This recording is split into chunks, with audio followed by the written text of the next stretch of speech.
ପ୍ରଶ୍ନ 1. ସବୁଠାରୁ ଅଧିକ ବର୍ଷା ହେଉଥିବା ଅଞ୍ଚଳର ନାମ କ'ଣ? ହେଉଛି ଚେରାପୁଞ୍ଜି, ଭାରତ। ପ୍ରଶ୍ନ 2 ହେଉଛି ସବୁଠାରୁ କମ୍ ବର୍ଷା ହେଉଥିବା ଅଞ୍ଚଳର ନାମ କ'ଣ? ଏହାର ଠିକ୍ ଉତ୍ତରଟି ହେଉଛି ସାଉଦି ଆରବ। ଦର୍ଶକ ବନ୍ଧୁ, ପ୍ରଶ୍ନ 3 ହେଉଛି ପୃଥିବୀର ବୃହତ୍ତମ ମାଂସ ବ୍ୟବସାୟ ରପ୍ତାନି କେନ୍ଦ୍ରର ନାମ କ'ଣ? ଏହାର ଠିକ୍ ଉତ୍ତରଟି ହେଉଛି ଆର୍ଜେଣ୍ଟିନାର ଚିକାଗୋ। ପ୍ରଶ୍ନ 4 ହେଉଛି କଫିର ଦେଶ କେଉଁ ଅଞ୍ଚଳକୁ କୁହାଯାଏ?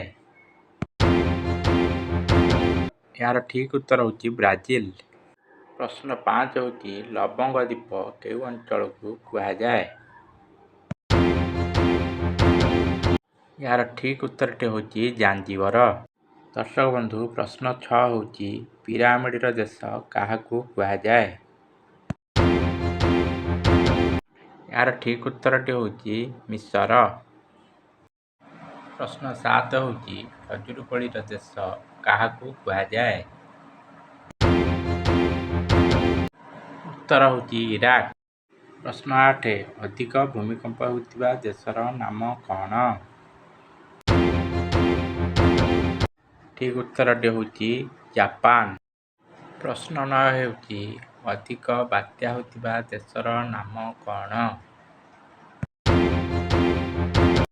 ଏହାର ଠିକ୍ ଉତ୍ତରଟି ହେଉଛି ଫିଲିପାଇନ୍ସ। ପ୍ରିୟ ଦର୍ଶକ ବନ୍ଧୁ, ଯଦି ଜିକେ ପ୍ରଶ୍ନର ଉତ୍ତର ଭଲ ଲାଗୁଛି ତେବେ ଚ୍ୟାନେଲର ସବସ୍କ୍ରାଇବ୍ କରନ୍ତୁ। ଭିଡ଼ିଓକୁ ଲାଇକ୍, ସେୟାର, ସବସ୍କ୍ରାଇବ୍ କରି କମେଣ୍ଟ କରନ୍ତୁ। ପ୍ରଶ୍ନ 10 ହେଉଛି ଇରାନକୁ ଭାରତ କ'ଣ ରପ୍ତାନି କରିଥାଏ? ଉତ୍ତର ହେଉଛି ବାସୁମତୀ ଚାଉଳ। ପ୍ରଶ୍ନ 11 ନୀଳ ନଦୀର ଯାନ କାହାକୁ କୁହାଯାଏ? ଏହାର ଉତ୍ତରଟି ହେଉଛି ମିଶର।